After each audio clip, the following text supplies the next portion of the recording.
So if you see here in this table, as we know that usually the contract states what is the entitlement of every event. But in general, if we want to understand the philosophy behind how the contract categorize or provide entitlements, we can categorize the risk to employer risk, as we mentioned, employer related risk, mutual risk, and contractor risk. So let us give example. Employer risk, when the event is related to the employer and under his control. As example, we have delay in approving shop drawing. This risk is related to the client or the employer and under his control, the employer who delayed the approving of the shop drawing. So in such case, in most of cases, you will find that the contract provide extension of time plus cost plus profit. In another events that is related to the employer but not under his control.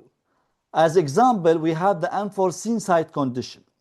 The unforeseen site condition is related to the client because the client who provided the site data, who made all the tests required for the site and provide the contractor with the report. The contractor rely everything based on that. Later, when the contractor start making excavation work, find something unforeseen that impacted his progress or costs or time. So some of such events is related to the employer, but not under his control because the employer in such cases did all the required efforts from his side before the contract start or before the project start.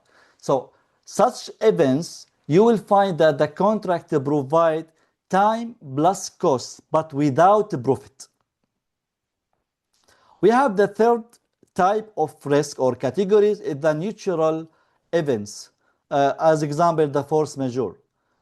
When the event or the risk is natural, so both of parties suppose don't benefit financially from this event. So in most of cases, such risk or such events will provide the contractor just extension of time.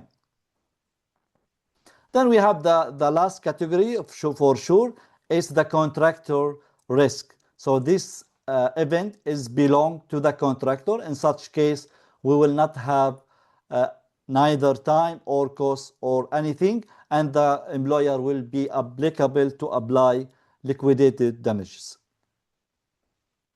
So as we mentioned from the beginning that we will have some scenarios or activities after each bar, so we can have this discussion. So I will share the first